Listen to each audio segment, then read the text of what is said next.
الحمد لله نحمده ونستعينه ونستغفره ونؤمن به ونتوكل عليه ونعوذ بالله من شرور أنفسنا ومن سيئات أعمالنا من يهد الله فلا مضل له ومن يضلل فلا هادي له نشهد أن لا إله إلا الله وحده لا شريك له ونشهد أن سيدنا ونبينا ومولانا محمدا عبده ورسوله صلى الله تعالى عليه وعلى آله وأصحابه وأتباعه وأزواجه وذرياته وبارك وسلم تسليما كثيرا كثيرا أما بعد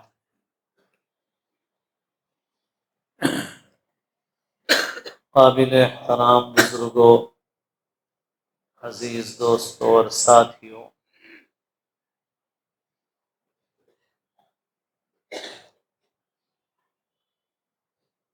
اللہ تعالیٰ نے اس دنیا میں پیغمبر مبعوث فرمائے، پیغمبر بھیجے، اور ان کو اللہ نے خاص نشانیاں عطا فرمائیں، معجزات عطا کیے گئے، ان پر کتابیں اور صحیفے نازل کیے گئے، ان کے ذریعے سے انسانوں کو راستہ بتایا گیا۔ دنیا میں جب بھی کوئی پیغمبر آئے تو اس پیغمبر پر ایمان لانا لوگوں کے لیے ضروری ہے۔ اس پیغمبر پر ایمان لائے بغیر وہ اللہ کے فرما بردار نہیں ہو سکتے۔ ایک اللہ کی عبادت، اس پر ایمان ضروری ہے، اور اس کے بھیجے ہوئے رسولوں اور پیغمبروں پر ایمان بھی ضروری ہے۔ اس کو ایمان بالرسالہ کہتے ہیں، رسولوں پر ایمان، پیغمبروں پر ایمان۔ اور کوئی رسول برحق ہو، سچا پیغمبر ہو، اس کا اگر انکار کر دیا جائے تو اس سے گویا تمام پیغمبروں کا انکار اور کفر لازم آتا ہے، اور یہ اللہ کی نافرمانی اور اللہ کے ساتھ بھی کفر شمار ہوتا ہے۔ اسی لیے ہم ایمان رکھتے ہیں تمام رسولوں اور پیغمبروں پر۔ ایمان مفصل میں ہم پڑھتے ہیں آمنت باللہ وملائکتہ وکتبہ ورسلہ، میں ایمان لایا اللہ پر، اس کے فرشتوں پر، اس کی کتابوں پر۔ صرف قرآن ایک کتاب کا ذکر نہیں، تمام کتابوں پر، اور ایک رسول نہیں، ورسلہ، تمام رسولوں پر، اس کے پیغمبروں پر۔ اور اسی طرح قرآن پاک کی آیت میں بتایا گیا لا نفرق بین احد من رسلہ، ہم خدا کے پیغمبروں میں سے کسی کے درمیان تفریق نہیں کرتے، سب پر ایمان لاتے ہیں۔ البتہ جو جس پیغمبر کی امت میں ہے وہ اس کی لائی ہوئی شریعت پر عمل کرے گا۔ پیغمبروں کا لایا ہوا جو دین ہوتا ہے وہ بنیادی طور پر سب پیغمبروں کا ایک ہی ہے، الگ الگ دین نہیں۔ ایک اللہ پر ایمان، پیغمبروں پر ایمان، آخرت پر ایمان، فرشتوں پر ایمان، جنت دوزخ پر ایمان، قیامت پر ایمان، سب کے نزدیک یہ ساری چیزیں مشترک ہیں۔ البتہ جو فروعی احکام ہیں ان میں فرق ہوتا ہے۔ نمازیں کب کب پڑھی جائیں گی، کس طرح پڑھی جائیں گی، زکوٰۃ کتنی ادا کی جائے گی، روزہ کب رکھا جائے گا، کس طرح رکھا جائے گا، قربانی کس طرح کی جائے گی، یہ مختلف احکام شریعت ہیں۔ یہ احکام شریعت پیغمبروں کی شریعتوں میں بدلتے ہیں، لیکن اصل جو دین ہے، اصل دین ایک ہی دین ہے، وہ اس میں کوئی تبدیلی نہیں، کوئی فرق نہیں۔ تو بہرحال یہ ہے کہ پیغمبر جب دنیا میں آتے ہیں تو پیغمبر پر ایمان لانا ضروری ہے۔ تو پیغمبروں کو اللہ تعالیٰ علمی معجزے بھی عطا فرماتے ہیں، کتاب دی جاتی ہے، جیسے ہمارے نبی صلی اللہ علیہ وسلم کو اللہ نے جو سب سے بڑا علمی معجزہ دیا وہ قرآن پاک ہے۔ ایسے ہی پیغمبروں کو حسی معجزات دیے جاتے ہیں، ایسے معجزے جو بالکل ظاہر ہوں، عام آدمی بھی جن کو دیکھ کر کے پہچان سکے۔ اور پیغمبروں کو مختلف معجزات دیے گئے اپنے اپنے زمانوں میں۔ آپ صلی اللہ علیہ وسلم کو بھی بے شمار معجزات دیے گئے، ان میں ایک بڑا معجزہ معراج کا واقعہ ہے۔ یہ بھی آپ صلی اللہ علیہ وسلم کا ایک معجزہ ہے۔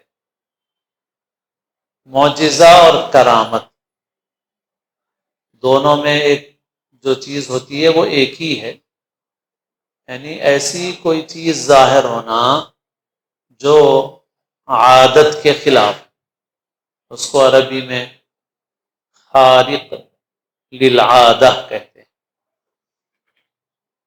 تو ایسی چیز جو بالکل عادت سے کے خلاف ہے، ایسی چیز کا ظاہر ہونا۔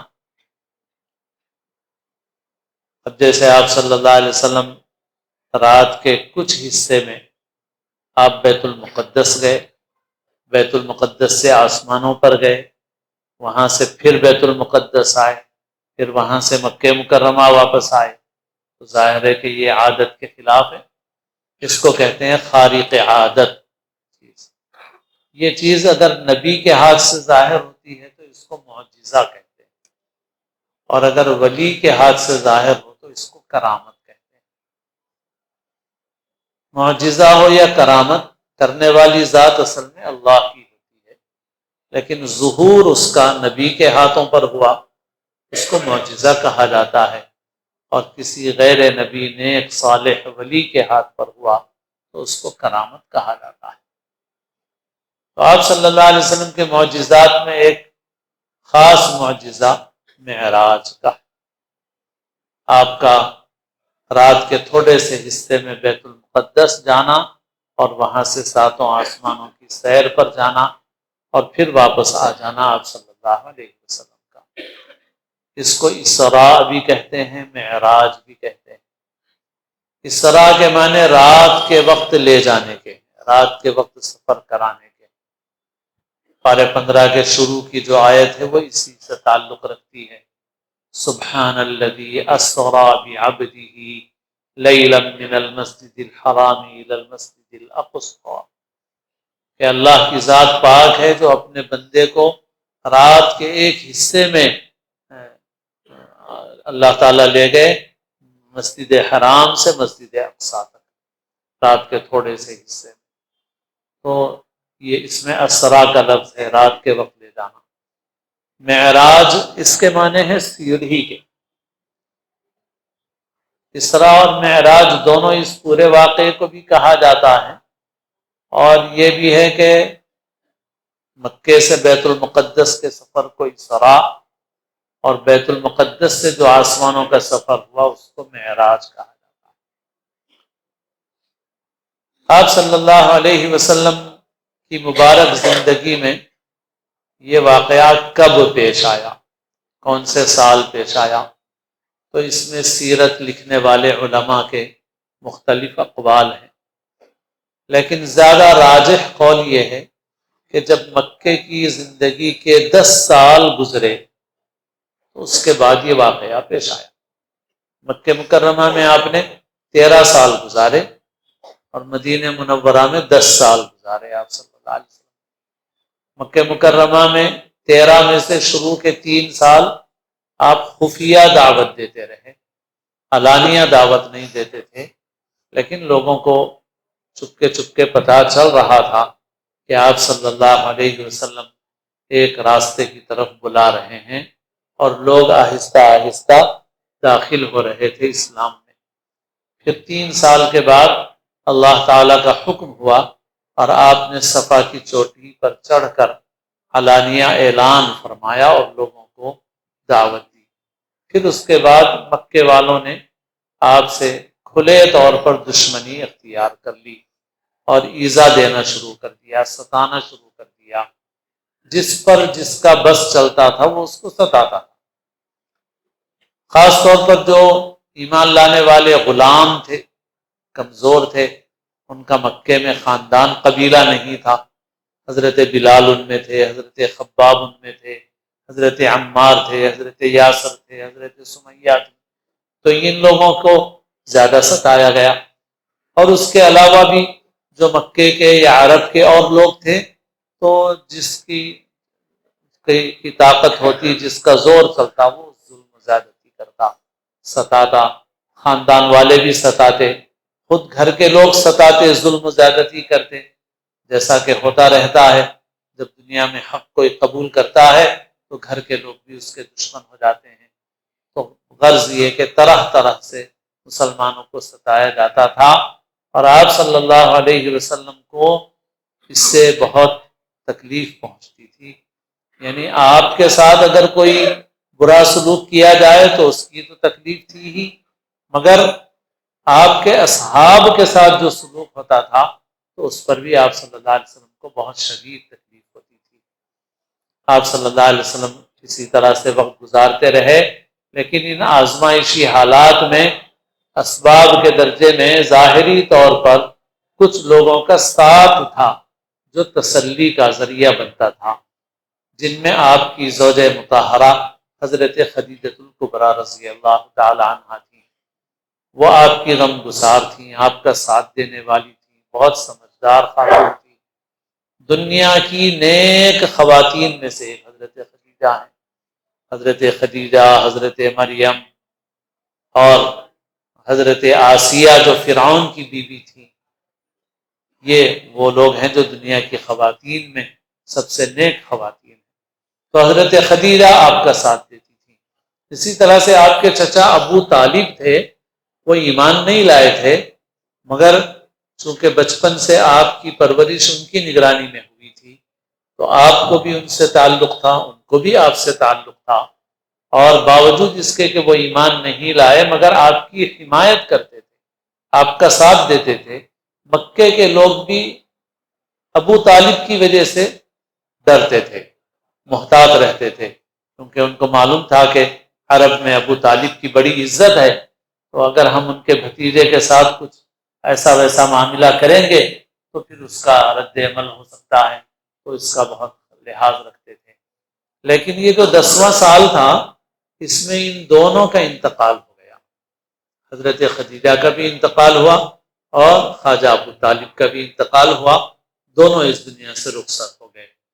تو آپ صلی اللہ علیہ وسلم پر بڑا اثر ہوا، بہت غم ہوا آپ کو، فطری طور پر رشتے کی وجہ سے بھی غم تھا، اور پھر اس وجہ سے بھی کہ وہ دعوت میں آپ کے حمایتی، آپ کا ساتھ دینے والے، آپ کی کچھ پناہی کرنے والے تھے، وہ دونوں رخصت ہو گئے، تو آپ پر اس کا بڑا اثر ہوا۔ اس وجہ سے سیرت کی کتابوں میں اس سال کو عام الحزن کہا جاتا ہے، یعنی غم کا سال تھا وہ رسول اللہ صلی اللہ علیہ وسلم کے لیے۔ تو سیرت کی کتابوں میں ہے کہ آپ کا یہ جو سفر پیش آیا ہے، یہ ان دونوں کی وفات کے بعد پیش آیا، اور جب آپ بہت غمگین ہو گئے، اس کے بعد اللہ نے آپ کو معراج کا یہ سفر کرایا۔ تو بہت ساری آزمائشوں سے گزرے، پھر اس کے بعد اللہ نے یہ رفعت اور بلندی عطا فرمائی۔ یہ ایک طرح سے اللہ تعالیٰ کا نظام ہے، یہ اللہ تعالیٰ آزمائشوں سے گزارتے ہیں، حالات سے گزارتے ہیں، پھر اس کے بعد اللہ تعالیٰ عزت اور سربلندی عطا فرماتے ہیں۔ جو اہل محبت ہیں پہلے مٹی میں ملائے جاتے ہیں، بالائے سما ایک روز وہ پھر پستی سے اٹھائے جاتے ہیں۔ اللہ تعالیٰ کا نظام ہے، اور اس نظام کے مطابق اللہ کے آخری پیغمبر صلی اللہ علیہ وسلم کو بھی ان آزمائشوں سے گزارا گیا۔ پھر اس کے بعد یہ انعام ملا سفر معراج کا۔ یہ ایک طرح سے اشارہ بھی تھا،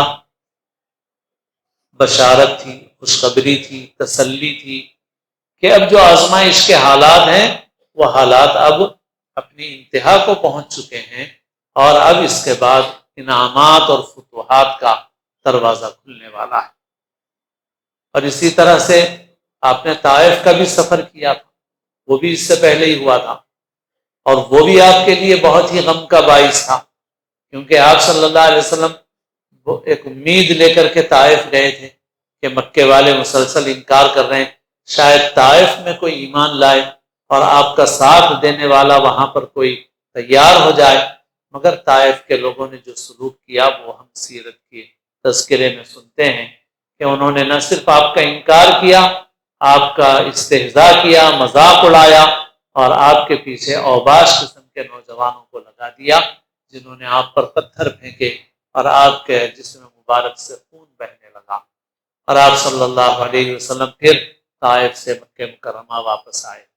تو یہ اتنی ساری آزمائشوں سے آپ گزر چکے تھے، اب اللہ تعالیٰ نے آپ کو یہ معراج کا سفر کرایا، اور آپ صلی اللہ علیہ وسلم مکہ مکرمہ میں حضرت ام ہانی کے گھر میں آرام فرما رہے تھے کہ اچانک چھت شپ ہوئی اور فرشتے آئے اور آپ صلی اللہ علیہ وسلم کو لے گئے، پہلے کعبے کے پاس لے گئے حتیم میں، پھر اس کے بعد وہاں سے آپ صلی اللہ علیہ وسلم کو لے گئے بیت المقدس۔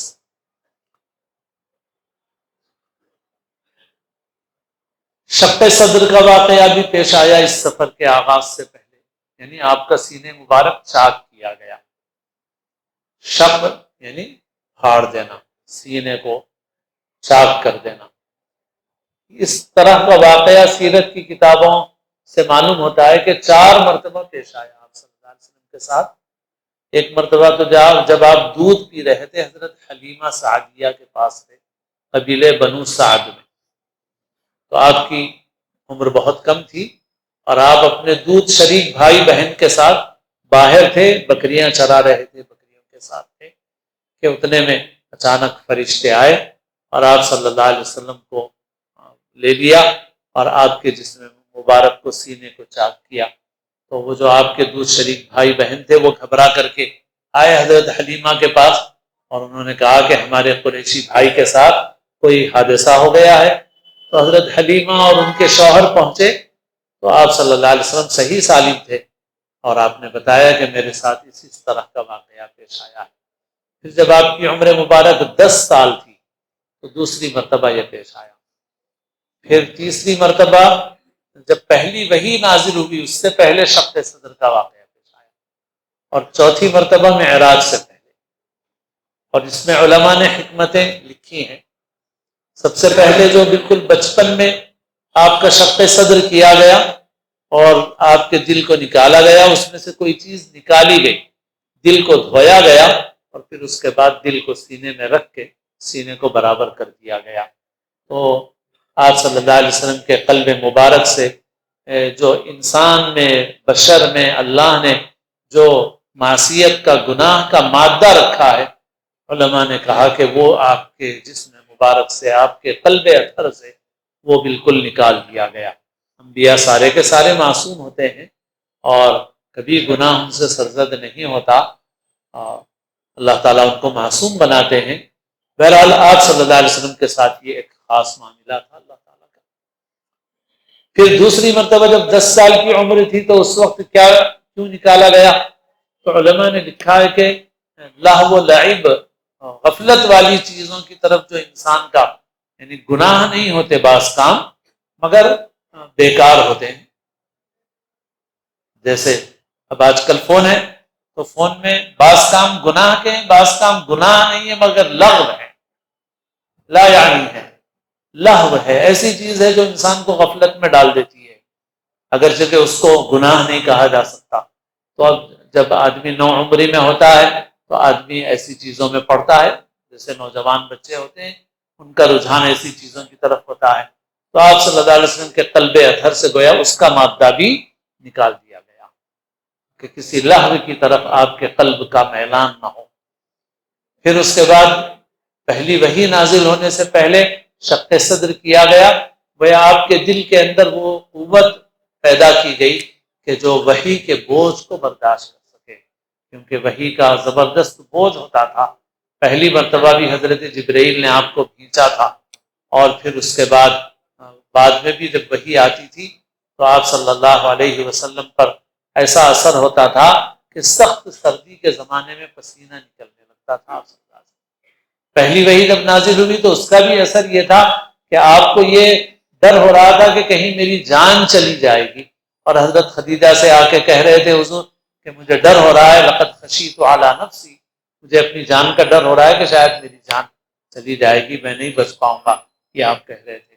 تو وحی کا یہ بوجھ ہوتا تھا، تو اللہ تعالیٰ نے اس کو برداشت کرنے کی طاقت پیدا کرنے کے لیے آپ کے قلب اطہر کو اللہ تعالیٰ کی طرف سے دھویا گیا، اور پھر اس کے بعد معراج میں اس لیے تاکہ آپ اللہ تعالیٰ کی وہ آیات کبریٰ دیکھ سکیں، لِنُرِيَهُ مِنْ آیاتنا الکبریٰ، اور اللہ تعالیٰ کی بڑی بڑی نشانیوں کو دیکھ سکیں، اور دنیا کی اس زندگی میں آپ جنت کا، جہنم کا اور آسمانوں کا نظارہ کر سکیں، اور سب سے بڑھ کر اللہ تعالیٰ کا دیدار کر سکیں۔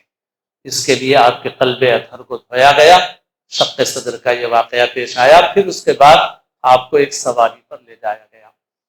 اب جو شق صدر کا واقعہ ہے یا اس قسم کے اور واقعات ہیں، اور بھی معجزات ہیں، کرامات ہیں، ان کے سلسلے میں جو لوگ صرف عقل کی بنیاد پر باتوں کو تسلیم کرتے ہیں، ظاہر ہے کہ وہ شک و شبہ کرتے ہیں۔ تو شق صدر کا یہ واقعہ بھی بہت سے ان لوگوں کے پاس جو عقل کے پیروکار ہیں بڑا قابل اعتراض رہا ہے۔ ماضی قریب میں ایک گروہ رہا، اور ابھی بھی ہیں اس کے لوگ، منکرین حدیث کا، جو اپنے کو اہل قرآن بھی کہتے ہیں مگر حقیقت میں وہ حدیث کے منکر ہیں، اور وہ بہت سے معجزات کا انکار کرتے ہیں، وہ معجزات کو تسلیم نہیں کرتے وہ، کیونکہ ان کی جو ذہنیت ہے وہ یہ ہے کہ جو چیز عقل میں آتی ہے اس کو مانتے ہیں۔ تو سر سید احمد خاں بھی اسی قسم کے نظریات سے متاثر تھے، اور بھی کئی لوگ تھے جو پڑھے لکھے لوگ بھی تھے، اس زمانے میں بھی ہیں بعض لوگ جو اسی فکر کے ہیں، جیسے غامدی نام کا ایک شخص ہے، وہ بھی اسی فکر کا ہے، منکر حدیث ہے۔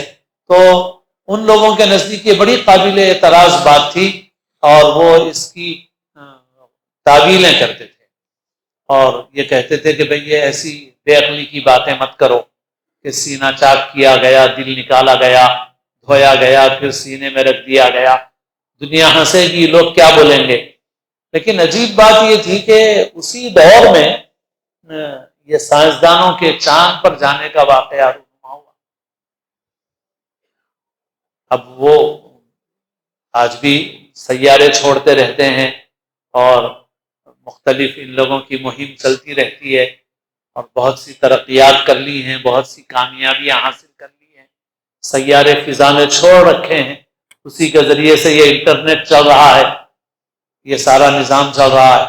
تو بہرحال وہ اس دور میں آغاز تھا اس قسم کی سرگرمیوں کا، اور اسی دور میں یہ ہوا کہ بھئی خلاباز جو ہے وہ چاند پر پہنچ گئے۔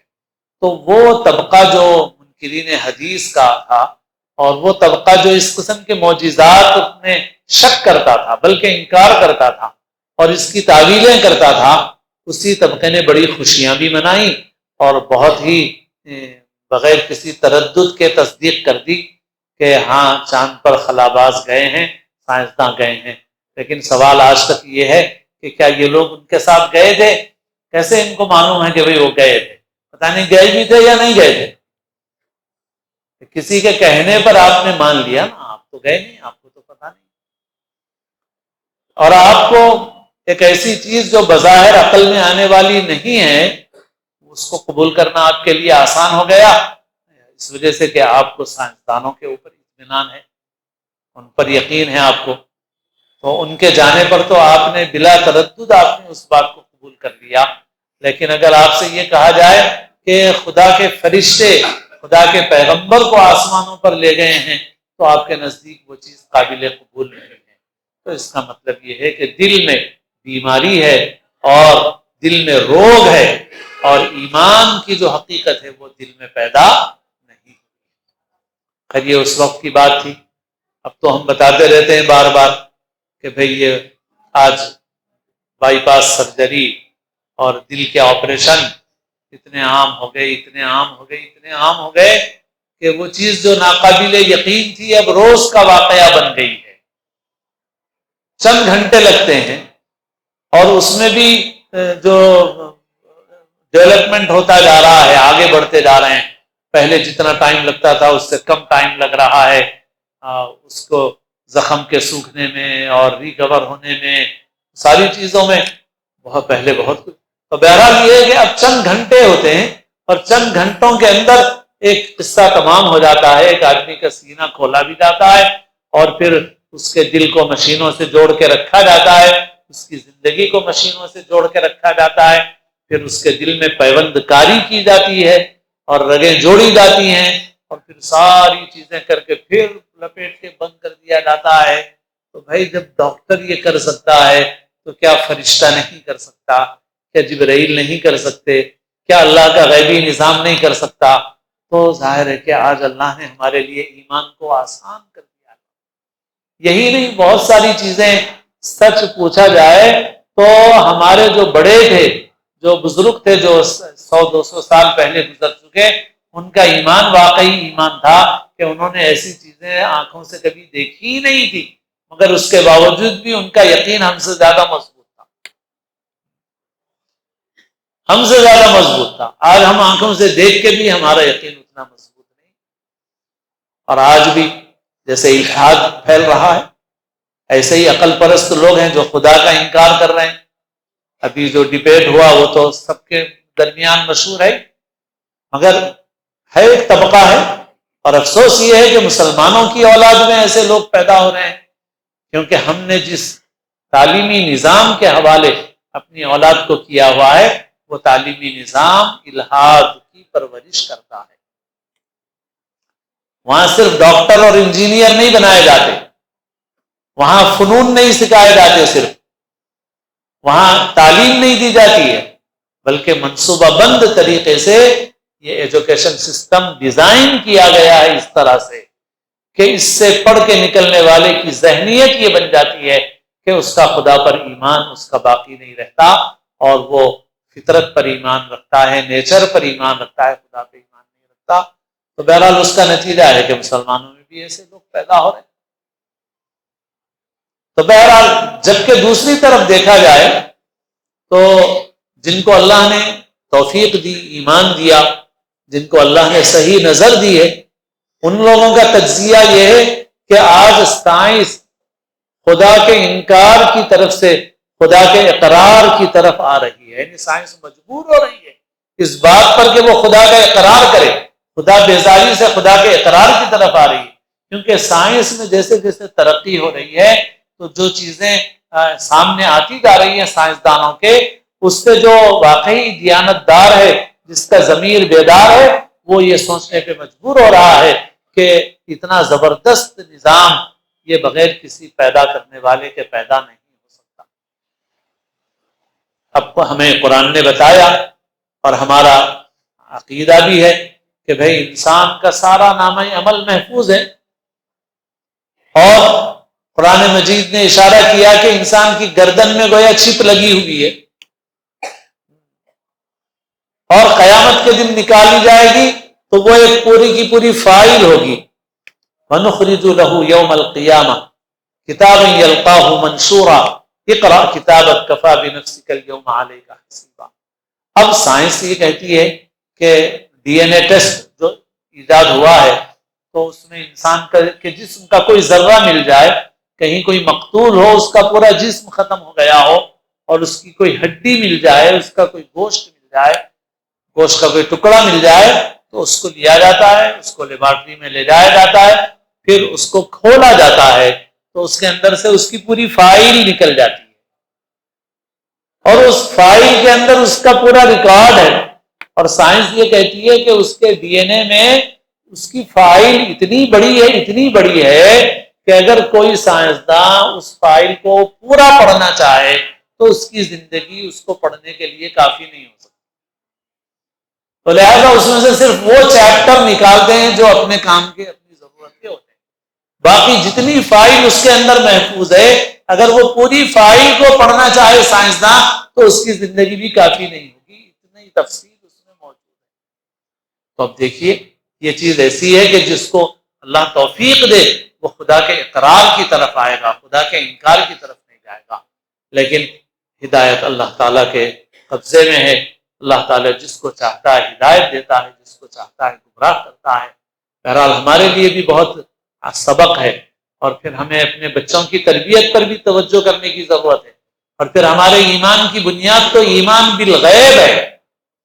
سب سے پہلے قرآن میں یہی کہا گیا ہے، الف لام میم ذالک الکتاب لا ریب فیہ ھدی للمتقین الذین یؤمنون بالغیب۔ یہ کتاب ہدایت ہے ان متقیوں کے لیے جو غیب پر ایمان رکھتے ہیں۔ غیب پر ایمان کا مطلب جو آنکھ سے نہ دکھے وہ نہیں صرف، بلکہ جو انسان کی عقل میں نہ آئے وہ بھی غیب ہے۔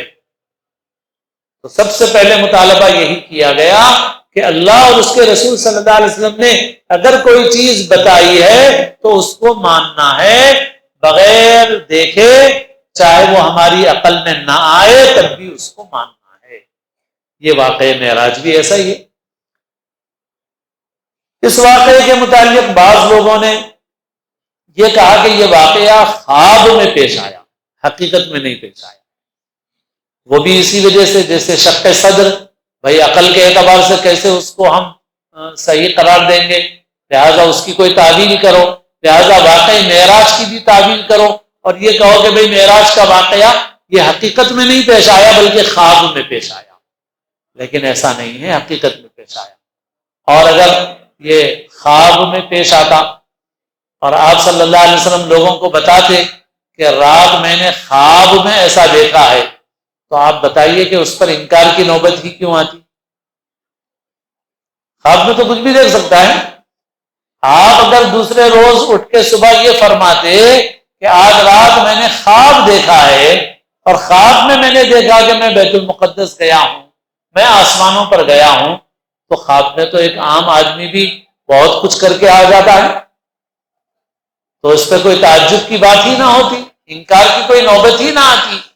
صاف بات یہ ہے کہ انکار تو اسی وقت ہوتا ہے جب آپ یہ کہیں کہ میں حقیقت میں گیا تھا۔ تو واقعہ یہ ہے کہ حقیقت میں یہ واقعہ پیش آیا، یہ صرف خواب کا واقعہ نہیں ہے۔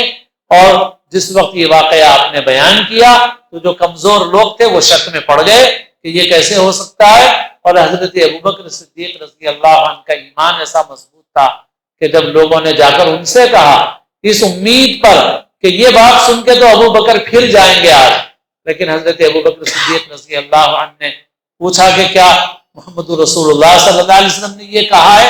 لوگوں نے کہا کہ ہاں حضور نے یہ کہا ہے۔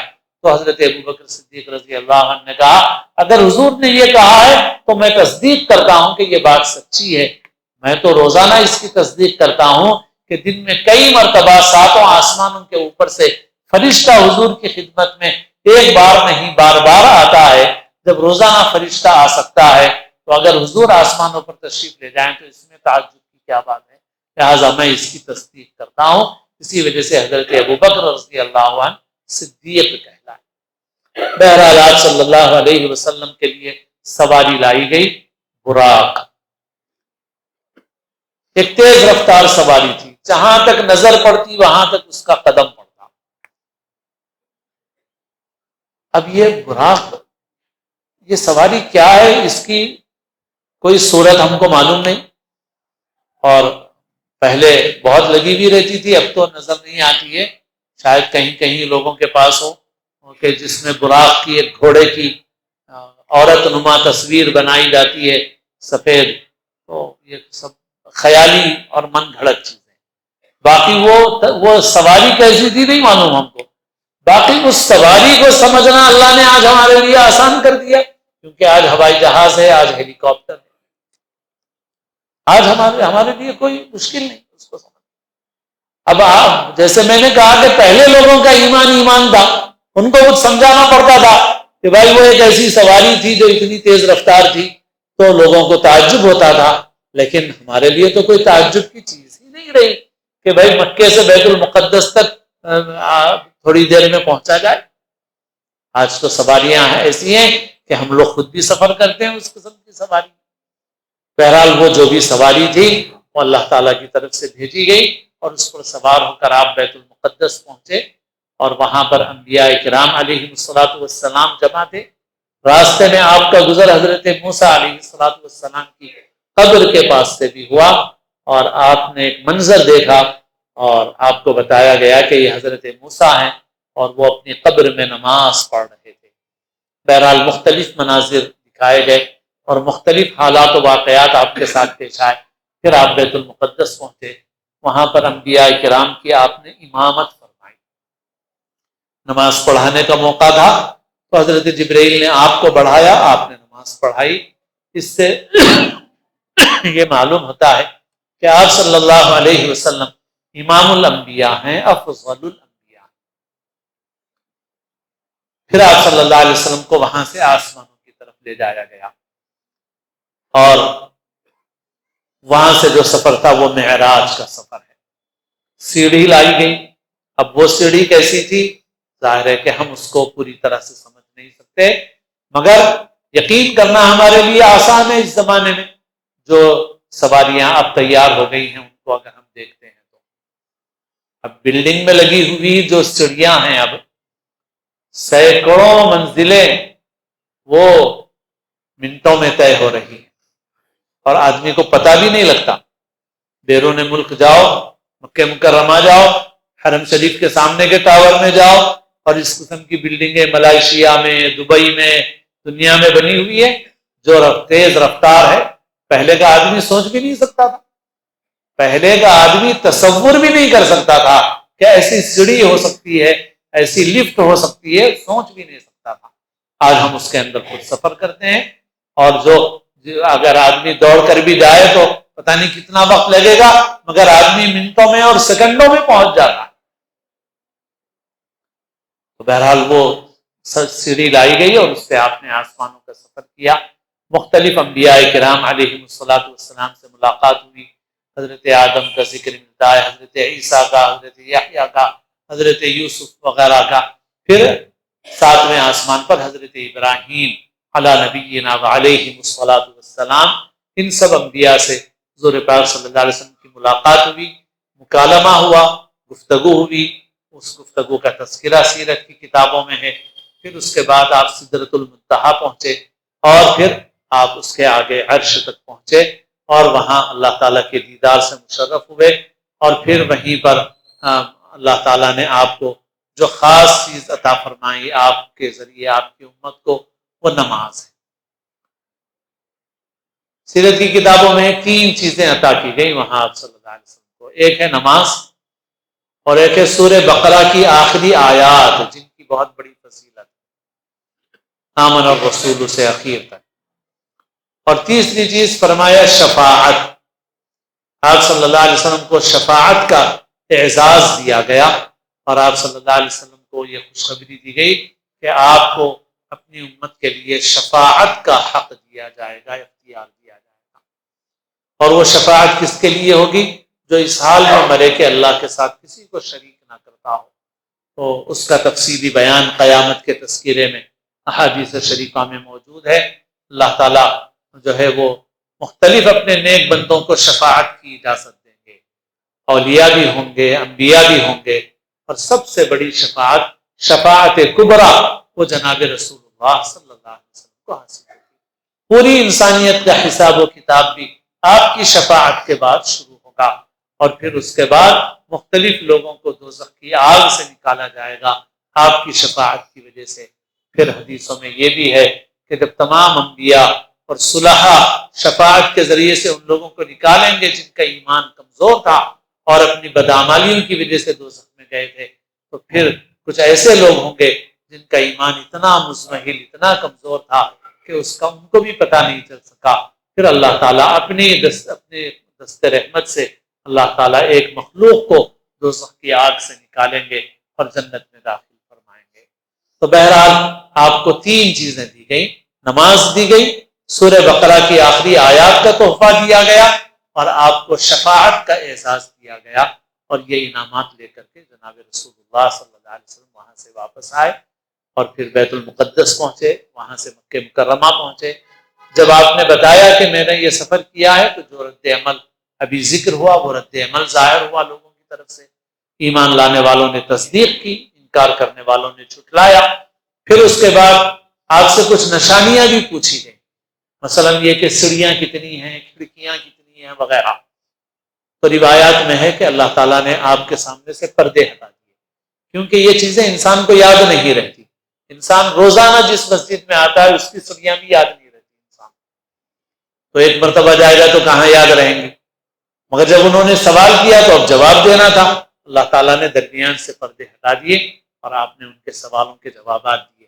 پھر اسی طرح راستے میں کوئی قافلہ آپ کو نظر آیا تھا، آپ نے اس قافلے کے احوال بیان کیے۔ جب وہ قافلہ آیا، لوگوں نے پوچھا کہ کیا راستے میں تمہارے ساتھ یہ حالات پیش آئے؟ تو قافلے والوں نے کہا کہ ہاں یہ حالات پیش آئے ہمارے ساتھ۔ تو اس طرح رسول اللہ صلی اللہ علیہ وسلم کی باتوں کی تصدیق ہو گئی۔ مگر جب اس طرح کی چیزیں سامنے آتی تھی تو جو کفار ضد میں مبتلا تھے وہ یہ کہتے تھے کہ اوہو یہ تو بہت بڑا جادو ہے بھائی، بہت بڑے جادوگر ہیں یہ، جس سے ان کو ان باتوں کا پتہ چل جاتا ہے۔ بہرحال اللہ جس کو ہدایت دے وہ ہدایت پاتا ہے، اللہ تعالیٰ جس کو محروم کر دے وہ ہدایت سے محروم رہتا ہے۔ بہرحال یہ معراج کا واقعہ ہے، بہت ساری تفصیلات ہیں اس کی، اور بات عرض کی جائے تو اور بھی بہت سی لمبی باتیں ہیں، اور سیرت کی جو کتابیں ہیں ان کا مطالعہ بھی کرنا چاہیے تاکہ اس سے ہم کو سیرت کا علم ہو، اور ان واقعات سے جو سبق حاصل ہوتے ہیں وہ سبق ان کو ہم سیکھیں، ان سے فائدہ اٹھائیں۔ لیکن اب اخیر میں ایک دو باتیں عرض کر کے بات پوری کرتے ہیں کہ یہ واقعہ برحق ہے، لیکن یہ واقعہ جیسے ابھی عرض کیا گیا کہ مکی زندگی کے 10ویں سال پیش آیا، تو اس کے بعد مکے میں مزید 3 سال رہے رسول اللہ صلی اللہ علیہ وسلم۔ پھر مدینہ منورہ آئے تو 10 برس مدینے میں رہے۔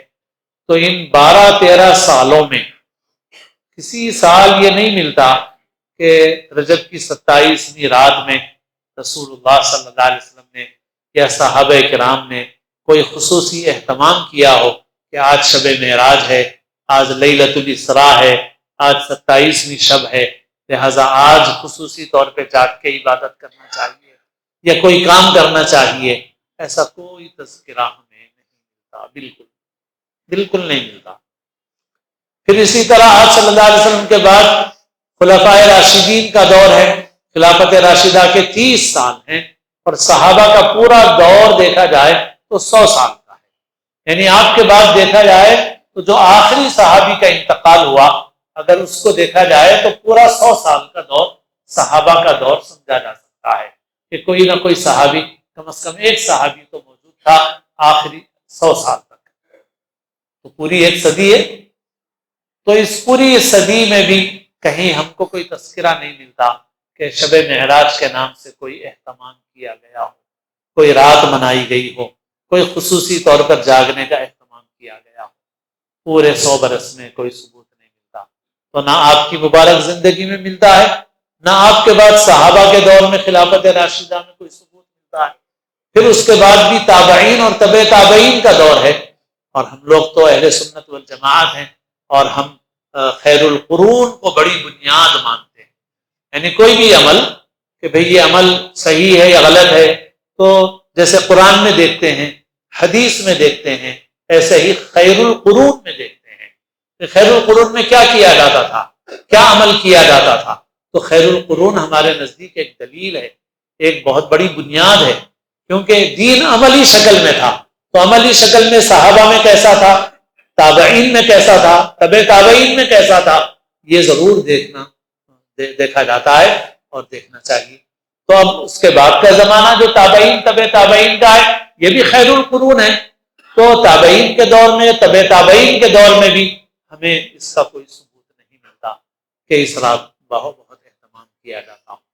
بلکہ دیکھا جائے تو ہمارے ملک کے بھی سارے حصے یکساں نہیں ہیں، اس میں ہمارے ملک کے بھی بہت سے حصے ایسے ہیں جہاں پر لوگ اس رات میں کوئی خاص اہتمام نہیں کرتے ہیں، کیونکہ کوئی ثبوت روایات سے نہیں ہے اس کا۔ اس وجہ سے کوئی جاگنے کا اہتمام یا اس رات میں کوئی نفل نمازوں کی فضیلت نہیں ہے۔ جو سب راتوں والا معاملہ ہے وہی آج کی رات کا بھی معاملہ ہے، سب نماز پڑھنے کا ثواب تو ہے ہر وقت، مگر اس رات کا کوئی خاص طور پر علیحدہ سے ذکر کیا گیا ہو ایسا کوئی تذکرہ نہیں ہے۔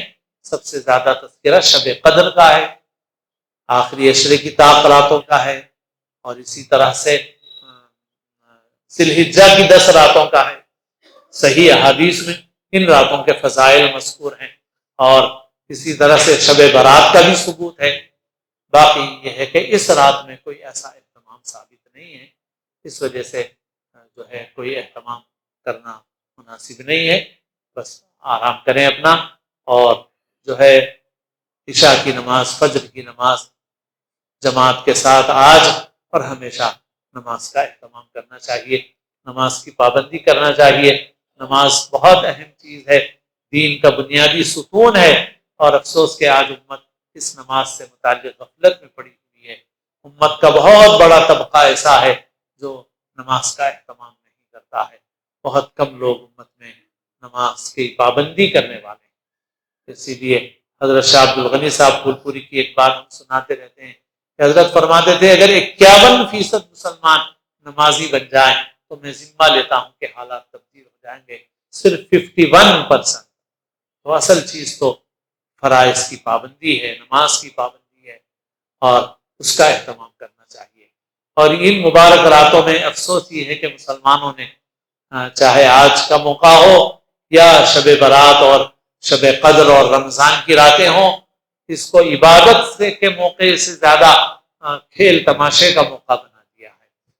اور آج بھی خبریں ہیں اور ہر سال رہتی ہیں کہ بھائی فلائی اوورس بند کر دیے گئے ہیں شہر میں۔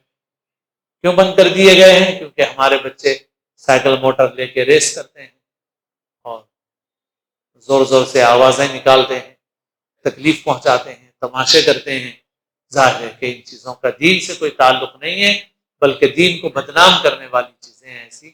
اس لیے مسلمانوں کو اس سے پرہیز کرنا چاہیے، اور اپنے بچوں کو بھی سمجھانا چاہیے کہ بھائی سیر و تفریح کے لیے زندگی کے اور اوقات اللہ نے دیے ہیں، ان مبارک مواقع کو تو بدنام مت کرو، اور دین کی شبیہ کو مت بگاڑو، کیونکہ اس کا گناہ اور زیادہ ہے۔ اس وجہ سے بچوں کو بھی، نوجوانوں کو سمجھانا چاہیے اور ان چیزوں سے روکنا چاہیے۔ اور ایک بات، ابھی بھی نماز جب ہو رہی تھی تو اوپر سے ایسا محسوس ہوتا تھا کہ جب رکوع میں جا رہے ہیں تو لوگ بہت تیزی سے بھاگ کے آ کے رکوع میں شامل ہو رہے ہیں۔ تو ہر وقت کا ہی مسئلہ یہ ہے کہ نماز اس طرح سے اگر رکعت چھوٹ بھی رہی ہو تو دوڑنے کی اجازت نہیں ہے، دوڑنا منع ہے۔ کچھ تیز قدم چل سکتا ہے آدمی، مگر دوڑنا حدیث میں صراحت کے ساتھ منع کیا گیا ہے۔ اس وجہ سے عام اوقات میں بھی نماز میں اگر تکبیر چھوٹ رہی ہے یا رکعت چھوٹ رہی ہے، رکوع چھوٹ رہا ہے، تب بھی بھاگنے کی اجازت نہیں ہے۔ لوگ غلطی کرتے ہیں یہ کہ بھائی رکوع مل جائے لہٰذا بھاگتے ہوئے آ رہے ہیں، بھاگتے ہوئے آنے کی اجازت نہیں ہے۔ حدیث میں وضاحت سے حکم ہے کہ نماز کے لیے دوڑتے ہوئے مت جاؤ، اس حال میں جاؤ کہ تم وقار کے ساتھ چلو نماز کے لیے۔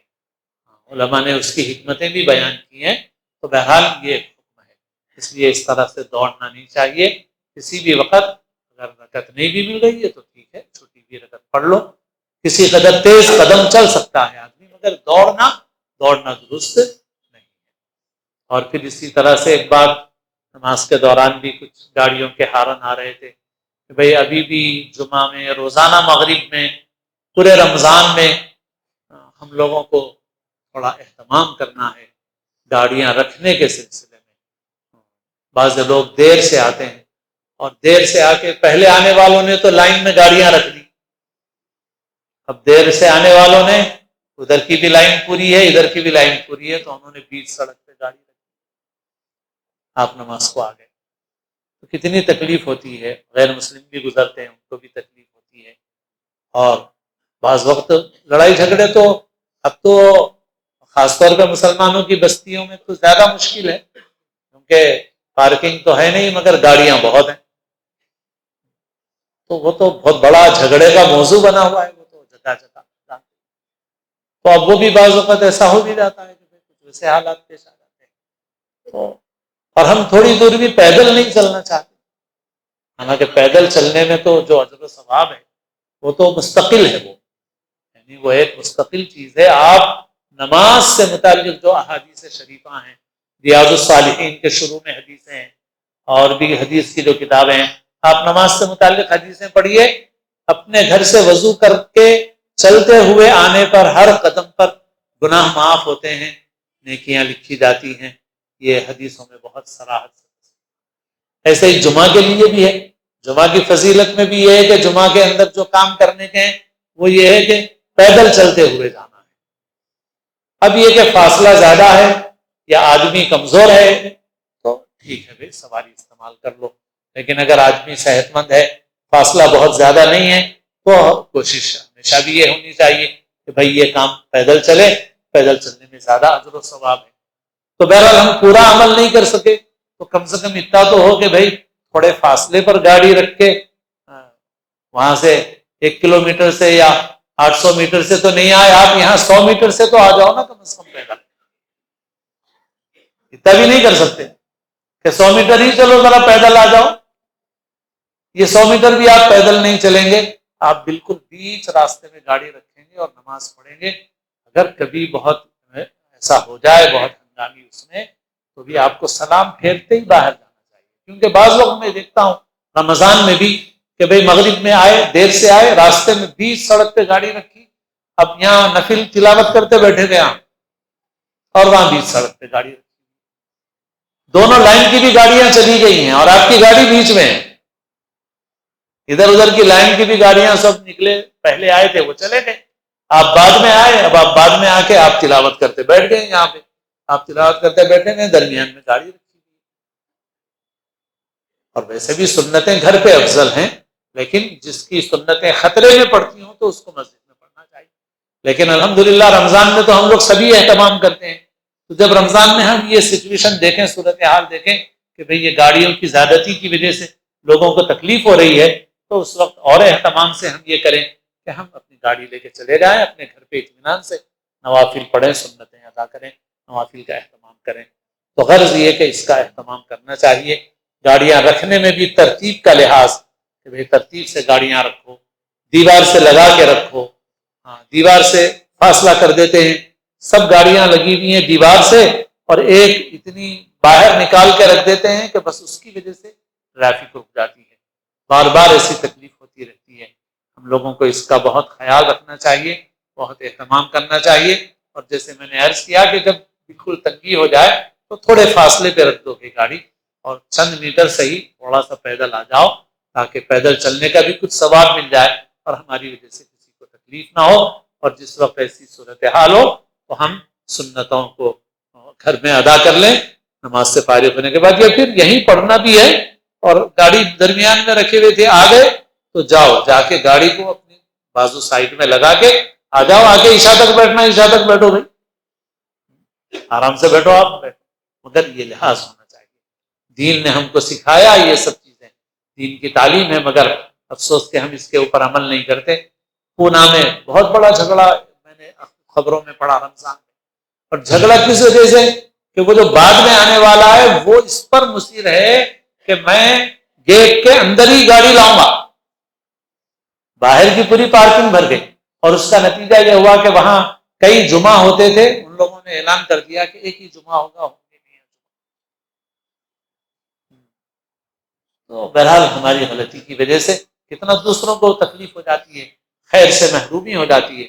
اس لیے ان باتوں کا خاص مواقع پر، جمعہ میں، رمضان میں اور ایسے خاص مواقع پر زیادہ اہتمام کریں. اور جن نمازوں میں زیادہ لوگ رہتے ہیں جیسے مغرب میں، اس میں بھی خاص خیال رکھیں. اللہ تعالی ہم سب کو توفیق عمل نصیب فرمائے. دعا فرمائے. پرسوں ظہر کے بعد انشاءاللہ مسجد فردوس وجے نگر کالونی میں مدرسہ مفتاح العلوم ہے، ہماری نگرانی میں چلتا ہے وہ. اور اس سے پہلے بزرگ یہاں تشریف لائے تھے، مفتی محمد حسین صاحب مدثر اللہ، انشاءاللہ ان کا بیان رہے گا اور وہاں کے بچوں کے حفظ کلام پاک کی تکمیل ہوگی پرسوں اتوار کو ظہر کے بعد مسجد فردوس وجے نگر کالونی میں. محمد عبد الرحمن کی طبیعت ٹھیک نہیں ہے، دعا فرمائیے اللہ تعالیٰ ان کو اور ہمارے تمام بیماروں کو شفاء کاملہ عاجلہ مستمرہ عطا فرمائے. الحمدللہ رب العالمین والصلاة والسلام علی سید المرسلين ربنا ظلمنا أنفسنا وإن لم تغفر لنا وترحمنا لنكونن من الخاسرين ربنا آتنا في الدنيا حسنة وفي الآخرة حسنة وقنا عذاب النار۔ اے اللہ اپنے فضل سے اپنے کرم سے ہماری اور ہر مومن کی مغفرت فرما دیجیے۔ اے اللہ ہمارے اگلے پچھلے چھوٹے بڑے گناہوں کو معاف فرما دیجیے۔ اے اللہ ہماری عمر کا جو حصہ غفلت میں معصیت میں گزر گیا معاف فرما دیجیے۔ اے اللہ جو زندگی باقی ہے تقوی اور طاعت والی زندگی نصیب فرمائیے۔ اے اللہ ہماری تمام جائز حاجتوں کو مقاصد کو مرادوں کو اپنے کرم سے عافیت کے ساتھ پورا فرما دیجیے۔ اے اللہ ہم بندے ہیں محتاج ہیں، ہماری حاجتیں ضرورتیں ہمارے ساتھ لگی ہوئی ہیں، ہر وقت بے شمار چیزوں کے محتاج ہیں۔ اے اللہ فضل فرمائیے، کرم فرمائیے، عافیت کا، آسانی کا، راحت کا، سہولت کا معاملہ فرمائیے، آزمائشوں سے ابتلا سے ہم سب کی حفاظت فرمائیے۔ اے اللہ ہمارے بیماروں کو شفاء کلی عطا فرمائیے، پریشان حالوں کی پریشانیوں کو دور فرمائیے، مقروضوں کو قرض سے دوش فرمائیے، بے روزگاروں کو حلال روزگار نصیب فرمائیے، بے نکاحوں کو مناسب جوڑ عطا فرمائیے، اور شادیوں کو آسان کرنے کی توفیق عطا فرمائیے۔ اے اللہ تمام دنیا کے مسلمانوں کے ایمان کی، جان و مال کی، عزت و آبرو کی حفاظت فرمائیے۔ اے اللہ بالخصوص ہمارے ملک میں امن و امان نصیب فرمائیے۔ جو لوگ شر اور فساد پھیلانا چاہتے ہیں اے اللہ ان کی تدبیروں کو ناکام فرما دیجیے۔ ربنا لا تجعلنا فتنة للقوم الظالمين ونجنا برحمتك من القوم الكافرين اللهم لا تسلط علينا بذنوبنا من لا يخافك ولا يرحمنا۔ اے اللہ ہر خیر عطا فرمائیے، ہر شر سے اللہ ہماری حفاظت فرمائیے۔ اے اللہ جو مانگا عطا فرمائیے، جو مانگنے سے رہ گیا وہ بھی عطا فرمائیے۔ ہم سب کو اپنے اپنے وقت پر محض اپنے فضل و کرم سے کامل ایمان پر خاتمہ نصیب فرمائیے۔ ربنا تقبل منا انك انت السميع العليم وتب علينا انك انت التواب الرحيم وصلى الله تعالى وسلم على خير خلقه محمد وآله وصحبه اجمعين برحمتك يا ارحم الراحمين والحمد لله۔